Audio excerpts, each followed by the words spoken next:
Hello, everyone. My name is Anthony Jones. I'm going to be talking about kind of my workflow, my workstation, stuff like that. Specifically, I'm going to be talking about how I set up my Photoshop, the tools I use, and also the way I make tool presets and brushes.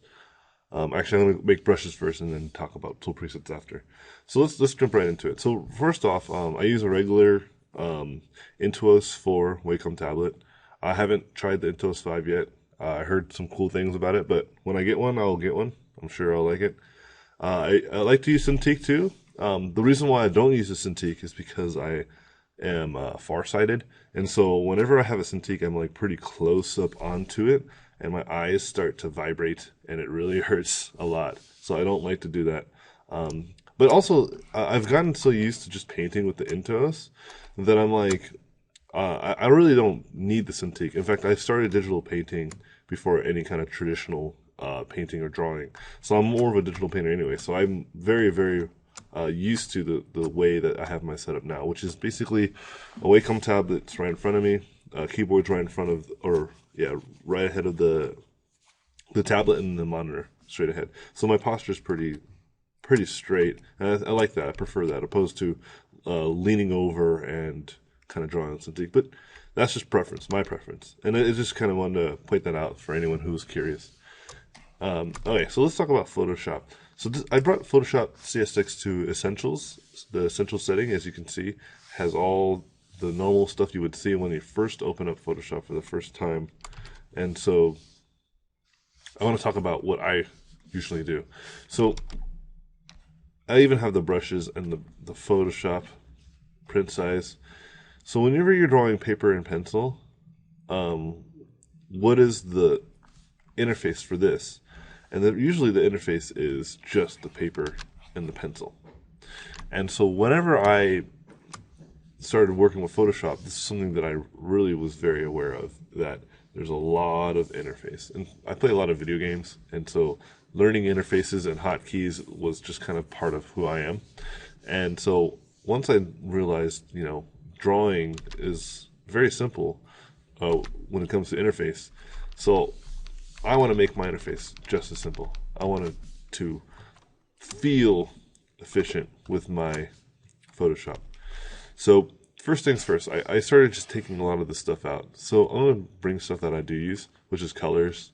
By the way, this default is RGB, and I'll talk about why I changed it in a minute. So adjustments is something that Photoshop brought in that was pretty new. I don't use that as much as I thought I would. Styles, nope. Channels, I do not. Paths, I do actually. That'll be for some other demo where I talk about whatever this is, history. I don't use that. Whatever this is, properties. I don't use that. And if you ever want to bring any of them back, if you just go to the very top, you go to Window, and just bring them back. And you can see they're all here. Adjustments is right here. The properties, history, they're all right back here under Window. Now, I want to bring up Brush because this is something that I do use. I use Brush a lot. I think this is a little redundant, Brush presets, because if you just right click, you'll get the same thing. And actually, I think they start like this. Small thumbnail. So what I do is I basically change stroke thumbnail. I just go to the very last one. So I get rid of brush presets because I feel it's redundant, but I get why you would want that. Is if you want your brush presets open at the whole time, where mine is not open the whole time. I have to right click to get to it. Now, brush is something that I really do use a lot, so I'm going to put it somewhere over here. And then this toolbar, I'm going to actually move it over here and attach it to my layers and path palette. Now, I just want to kind of point something out, is that I also like to use tool presets. Actually, before we go any further, I'm going to attach the tool presets to my brush. So before we jump into kind of brushes and all that stuff, or how to make them, like this is kind of what I like. Okay, and in fact, this doesn't really stay there. It kind of moves wherever I need it to be. But the brush tools, presets, this generally stays where they are at currently. You can see I extended the tools so that the brush thing got larger, but it's okay. I don't mind. only need a very limited amount of real estate anyways to really paint. Layers, I have it a large thumbnail just for the sake of demoing, but if you want to have it also a large thumbnail, if you just right click on the black or the empty space, you can see this is what it starts you with a small, which is makes sense if you have a lot of layers and you don't want to get confused. But I use large layers, so you can just large thumbnails so you can see what I'm doing and see what layer I'm on. So that's that. Like, this is pretty much my workspace. The reason why I like it is just very simple. There's very little on here that I don't understand. In fact, if I could, I probably would get rid of this too. But I find that I do kind of use it sometimes to remind me what tool I'm using, because it will highlight over the tool. But anyway, let's talk about why I do HSB versus RGB. So HSB, if you look, H is for hue, S is for saturation, and B is for brightness. So if you can see, I can change the color, the saturation of that color, and the brightness of that color. And it's really nice. It's really useful. So if I want a more saturated purple, I can just go right there.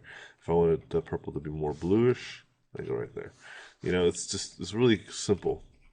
There's another tool another swatch that I really like to use, or sliders that I like to use, is lab sliders. Lab sliders, basically, the top one is a combination of bright, saturation, and hue, but it's mostly on the bright side. It's mostly controlled by bright, but the saturation and hue slightly are shifted. I think saturation is greatly shifted just because when you do make things lighter or darker, they do become either super saturated or lose all saturation.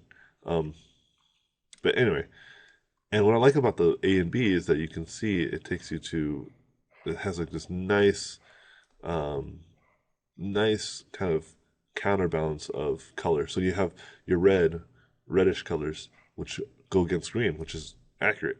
And then you have right here is kind of more of a nail, I guess. It just kind of stays in the same realm. So if I want that green to be more bluish, then I can. But see, this will always affect the complementary, and this is more like analogous. It's like these colors are very close to each other. They're not necessarily different in any. They're different, but not dramatically different. All right, so that's why I use HSB, and that's why I use Lab. RGB is really good too if you really understand how to use RGB. It's actually pretty effective. Grayscale slider is pretty obvious. CMYK, it's a little bit complicated, but it's similar to RGB in some ways. And web color sliders is just kind of like, these colors are conducive to the web. But HSB is fine. I think if you're just starting out, you definitely should practice HSB. All right. So the one thing that I want to point out is that, this is very, very, I don't even have the first brush that you started with. This is very, very pixelated. Now, if you look at the image size, well, the way that I go, you can go up here to image and image size, but as you can see, I learned the hotkey. This is really, really small resolution. So let's just go ahead and close this out. And what I just did right there is press F a few times to get me back to full frame where I can actually exit out, and which brings me to my doing this. So when you press Control N, you'll be prompted with make a new Photoshop file, and as you can see, it starts with 7 by 5 inches at 72. The default Photoshop, the one that comes with Photoshop is US paper, which is 8.5 by 11. This is probably the best to kind of just jump right in because it gives you 300 dpi, and it's 8.5 by 11, which is normal size paper. So if you're used to sketching, this will just give you all the pixel density you really need, because you have to zoom in a lot before you actually start seeing the pixels, which is great because you don't want to paint on pixels because those pixels will mess up your detail. But if you don't mind having pixelated stuff, then I guess it's not a problem, but I do. So another thing that you can do, which is I've done, as you can probably tell when I drop down the preset, is I make my own presets, which I typically work with these two right here, and other ones down here are based on like specific jobs I do and stuff like that. Um, you know, and I name them specifically to remind me where they or what kind of size I need.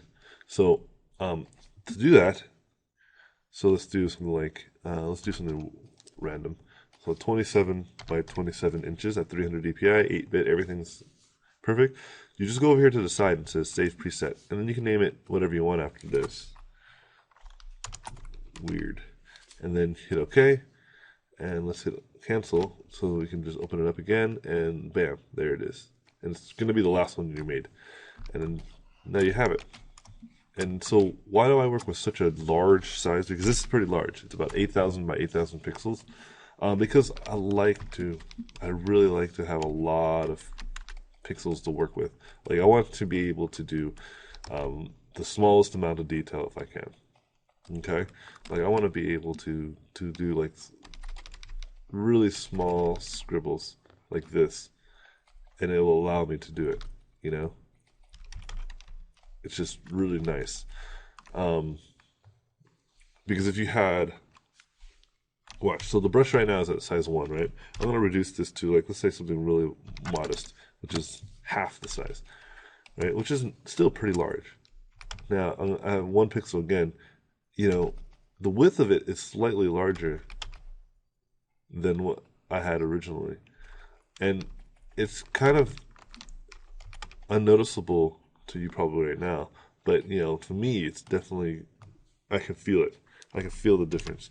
And if we go to something that's even, what's generally used, which is around 2000, you know, again, the width of that detail is going to get larger and larger. So your detail can only be as large as that, or as small as that. Does this make sense? So I try to avoid that. Whoops. Pressed the wrong hotkey right there. I was just trying to make my canvas blank. I accidentally held control as well. If you hold Alt Delete, it will do I think your foreground color, which is white right now. And then if you do control, it'll do your background color, which is right here, foreground, background. Right now it's switched. Usually it's black and white, so I'll hit press control.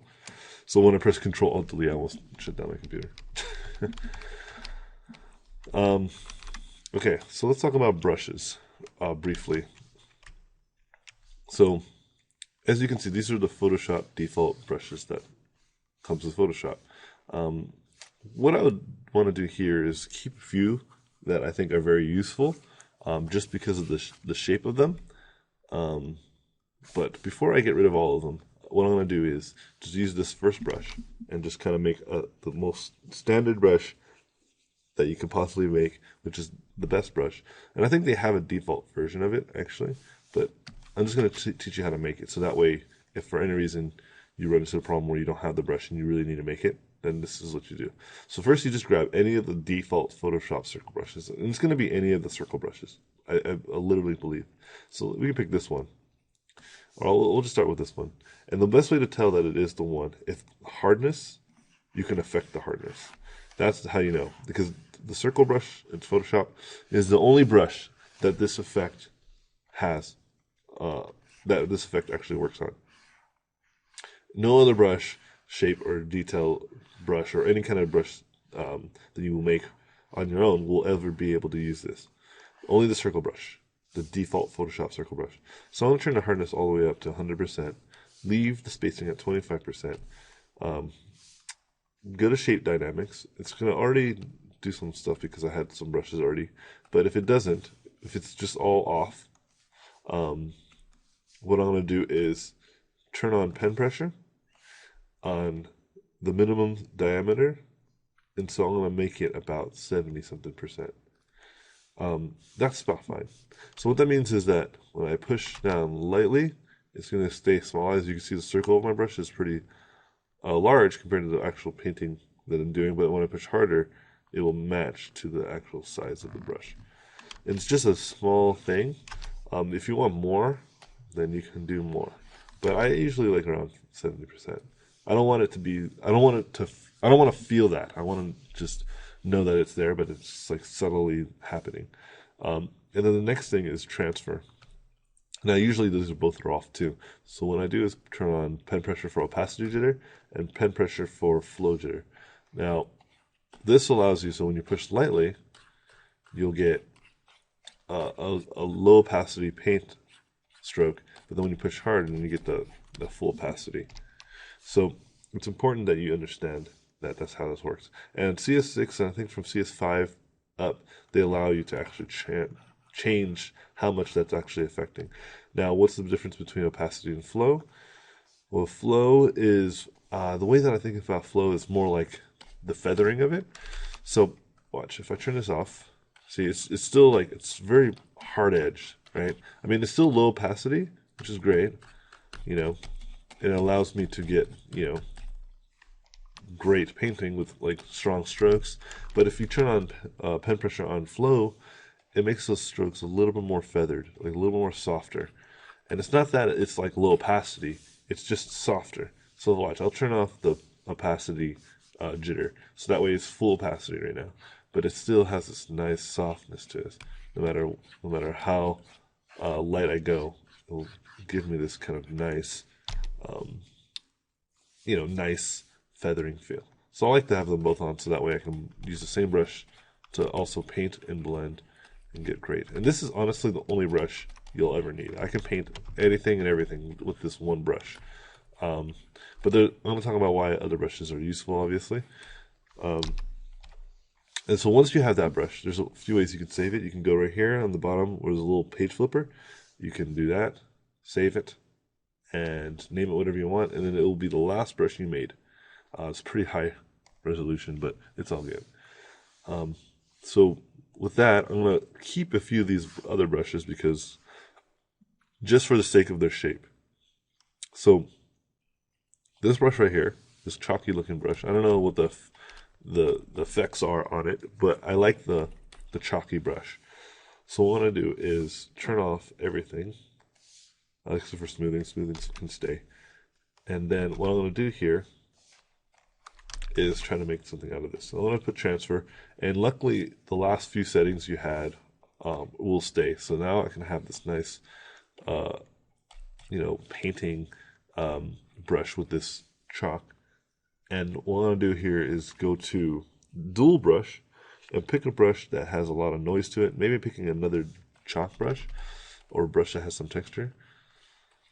So what this does is dual brush basically puts another brush inside of that brush. So that way they, you know, they balance each other out. And they if this brush has a lot of noise to it, then it's going to create noise in the brush that you created. So now I have this brush that both is kind of like this painter brush, but also has a nice nice texture to it, so I can get some pretty decent texture. And the way that you mess with this, you can see how it affects the amount of texture you want. So it's up to you what do you think is going to be useful. So I like this, so let's go ahead and make this a brush. And then what I'm going to do now is go to transfer, and I'm going to turn off pen pressure on my opacity jitter, so that this brush is pretty much, it's pretty opaque when I put it down.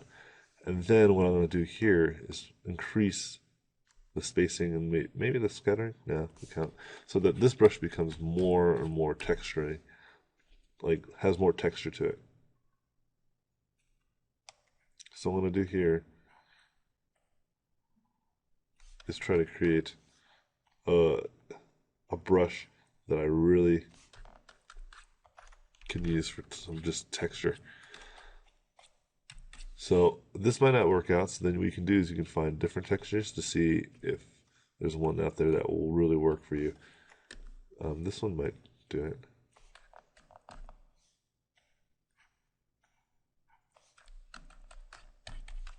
Yeah, so what I'm going to do here is actually lower the flow a bit, so that way it's still... And why do I want a brush that's like so opaque? Why don't I just want to have it not so opaque so I can just paint loosely? And the reason is that, you know, sometimes you just want like a straight up opaque brush. Oh, well, it's going to chug it.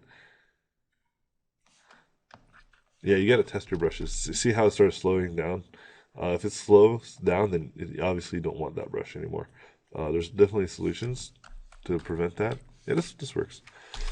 So then, yeah, so you want to prevent that so that way when you paint it doesn't slow you down. Like you can paint without being slowed down. So this brush is nice for me to just break in some shapes. What I can do here though, I will definitely increase the minimum diameter for this brush so that way it's more like a calligraphy pen. And not only that, I can go to pen tilt, which does this fun stuff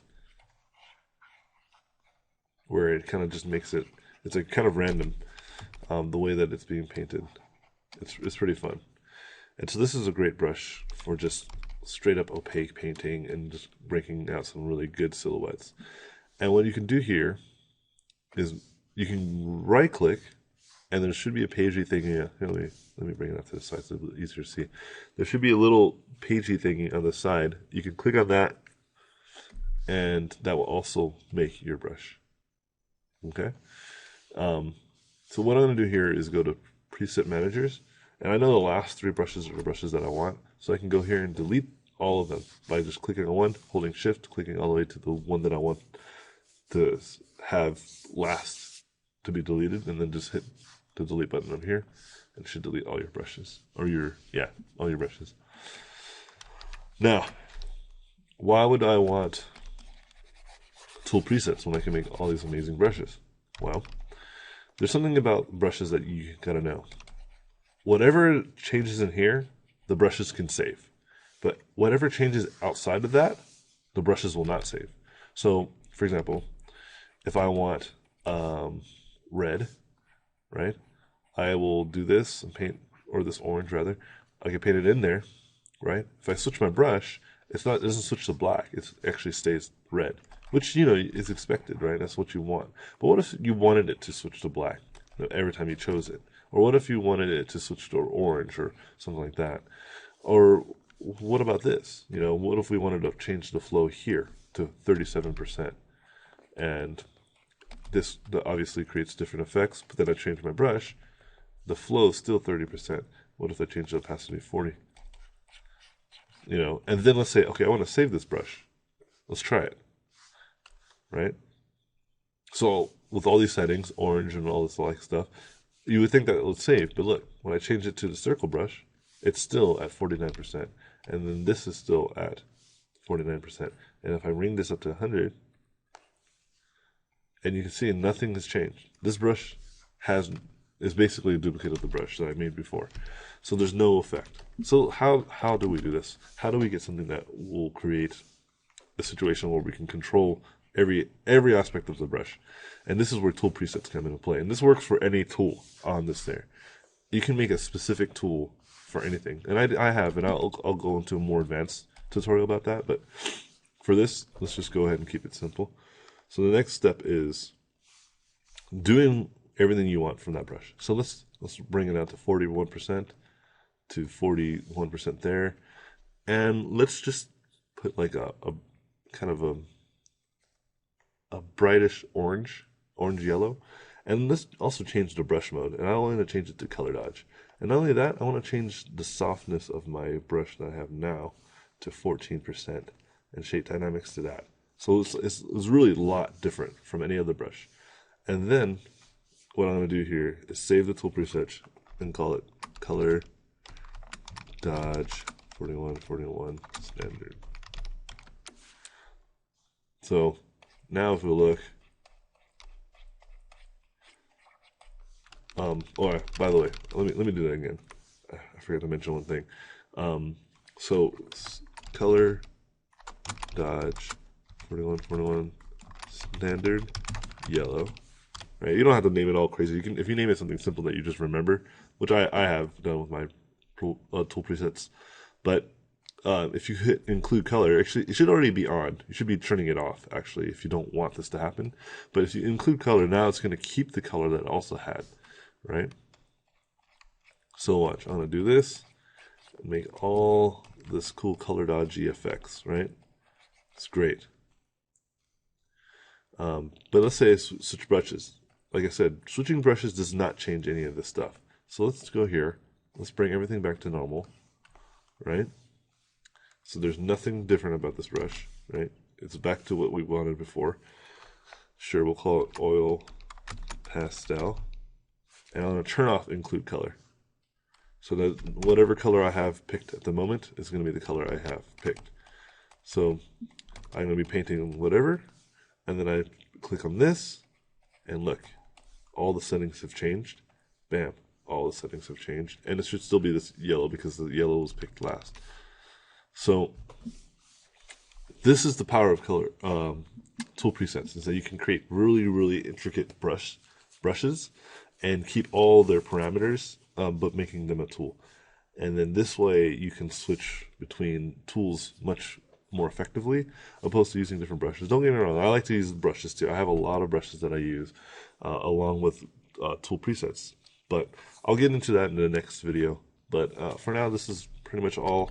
I mean, if you really already have a good understanding of this stuff, I mean, great. I mean, if you don't, then this should be really helpful to you to at least get started in Photoshop and really kind of make some tools that you can use to paint, and work with a canvas and work with a workspace that works for you. So anyways, thank you, and stay tuned for the next video.